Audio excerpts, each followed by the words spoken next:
This video will be looking at a Craftsman trimmer that hasn't ran in years, and this has a Briggs Quantum style engine on it. So we're going to take the air filter off, make sure it actually has an air filter because you'd be surprised on what I see, and it does have an air filter. And we're going to take the top cover off. Everything on this is a 5/16 or 8mm to get the air cleaner and all of that off. And now with all of that out of the way, we'll start on the air cleaner. This is an easy fix. These are like the world's easiest engines to work on, one of the old Briggs Quantums. So we're going to get this airbox, plate, primer base, whatever you want to call it, off. And this video is sped up because I have a lot going on and I can't really talk while I make videos because this is, getting customers' equipment done, so I get paid. So this gas line was petrified. It was rotten and just falling apart, so it got replaced, as you'll see later on in the video. And tried to use a universal socket swivel, but it didn't fit, so I had to run to the toolbox and get an actual 3/8 short socket. And the carburetor just comes right on off. It is extremely easy. And you gotta be careful with that little plastic piece. Alright, time to clean the carburetor. So it's a 1/2 inch, 13mm. Some newer ones are 14mm, and they can be tight. And that's the bowl nut, which is also the main jet on this particular carburetor. And that is why I like a flex head ratchet, because you can just kind of use it as a spinner. And you see I'm using like different tools every different section of my shop. That's because I have a lot of tools, a lot of different brands, a lot of tools. And when a float bowl is stuck on like this, that's usually not a good sign. And say it was just full of old rotten gas for the last 3 days this week. That's all I've dealt with.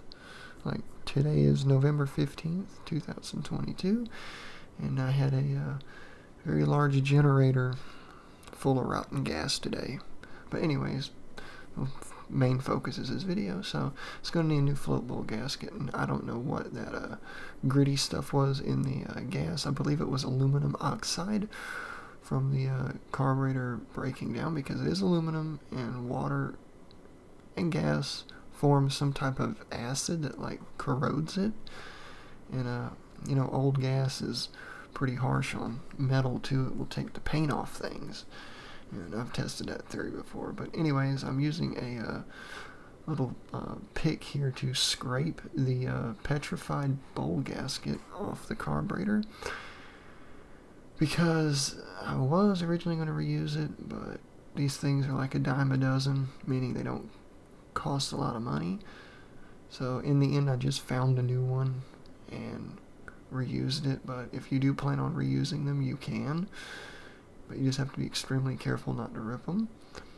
And in this case, I got lucky and didn't rip it, so I was able to actually take it with me all the way across the other side of the shop and match it up to the correct one. And then I just took the pick and kind of cleaned all the dirt and varnish and junk away from the two surfaces.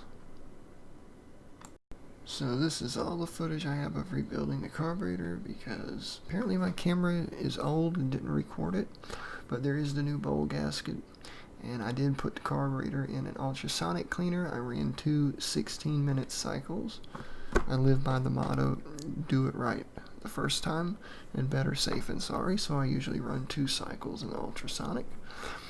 So the carburetor's been bolted back on, and again, my old camera did not record most of the footage, so there went my employee walking across the room back to his corner, and I just took the old gas line off.